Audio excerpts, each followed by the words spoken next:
deserted road, at the hour when night covers the world with darkness, a traveler noticed an old sign overgrown with bushes. Caution, the road leads to the dead. Ignoring the warning, he continued on his way. Suddenly, a rustling sound was heard from behind the trees, and then a loud sound, as if someone was calling his name. Footsteps began to follow him, getting closer. His heart pounded in his chest, and he quickened his pace, trying to get away from his pursuer. Suddenly, the road unexpectedly turned, and he found himself in the fog, not remembering which way he was going. The voices grew louder, echoing around. The traveler realized he was not alone, and those who did not return were now looking for new ones. A hoarse laugh was heard behind him, and, turning around, he saw silhouettes without faces who were stretching out their hands to him. The road turned him away from life, forever taking him into its embrace. The traveler ran in fear, but the faster he ran, the more it seemed that the road itself was shrinking. The fogs grew thicker, and the cold wind whispered his name, filling the air with ominous jokes. He remembered the old legend that the remaining souls here were destined to wander forever. Suddenly, he came across an old bridge covered with tree roots. He felt footsteps behind him, and without thinking, he crossed the bridge.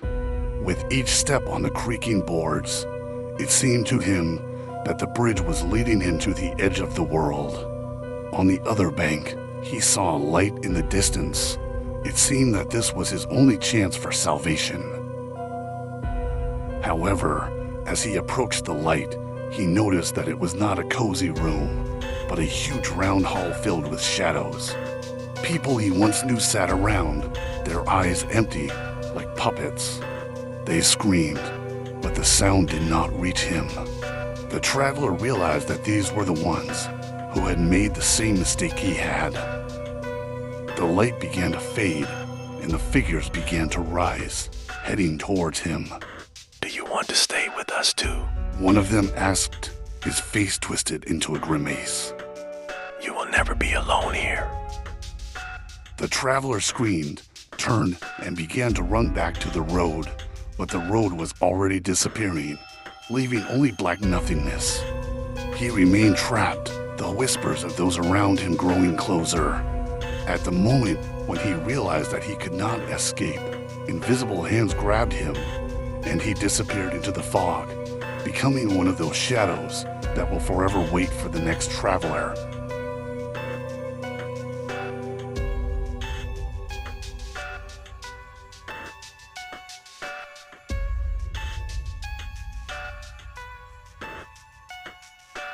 The Legend of the Cursed Forest.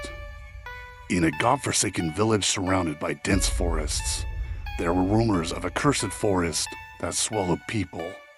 The locals tried not to approach it, especially at sunset, when darkness covered the earth and the trees whispered their secrets. The young man, Steve, was a young and curious forester. He did not believe in the tales of old people about ghosts and demons. One day, while working in the forest, he heard a call from the depths of the dark thicket. The voice was quiet, but insistent. It beckoned him into the forest. Doubting, Steve decided to check what this sound was. He packed a small backpack, took a flashlight with him, and set off. The further he went into the forest, the more he felt the darkness thickening around him. The trees seemed to lean towards him, as if wanting to warn him. And so, after some time, he reached a clearing, in the center of which stood an old abandoned building. Dusty shadows peered out of the windows, and the doors creaked open in the wind.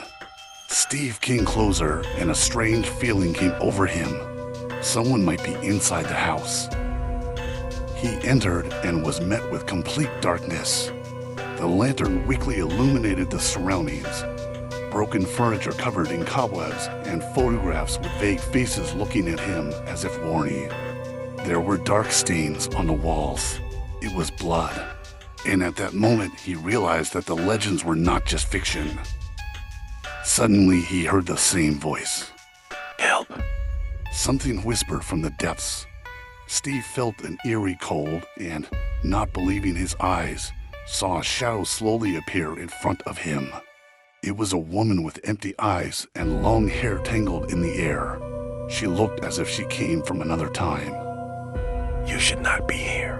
She said with terrible sadness. Everyone who enters these woods does not return. I'm here to warn you. Steve was terrified, but his fear couldn't stop him from asking more questions. What happened? Why are you here? He managed to get out. I was swallowed by the darkness, like so many before me. I stayed to warn, but no one listens. Her eyes lit up, and suddenly everything around her began to move. The walls of the house began to crack, and the rushing wind made it sway. The shadow threw off the web of fear and spoke louder. You need to leave, otherwise you will become part of the forest too. Steve froze. He realized that he was alone with something that defied logic. Fear paralyzed every cell of his body. How can I leave? He asked, trying not to lose his head. Follow the light, but beware of the shadow. She is looking for new souls. The woman said. At that moment, she managed to slightly illuminate the room, showing the way to the exit. Steve, determined to leave this terrible place, headed away. He ran through the darkness, but the voice behind him grew stronger. Stay with me. We are so lonely. The voices called him. The trees whispered his name, and the darkness tightened around him as if trying to stop him.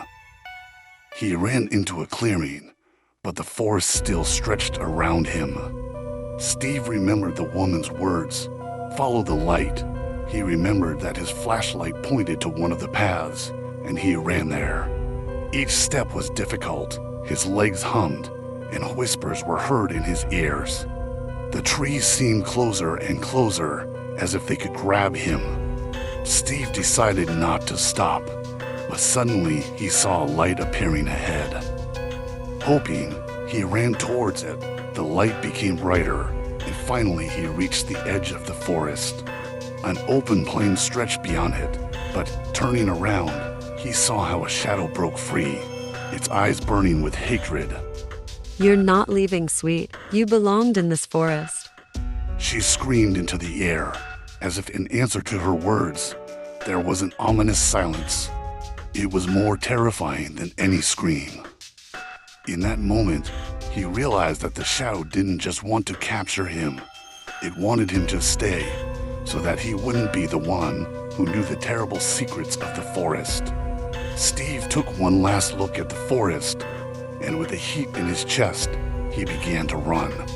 He ran without looking back, and it seemed like the forest itself was trying to stop him. But when he reached the open space, he froze, realizing that he had escaped the forest.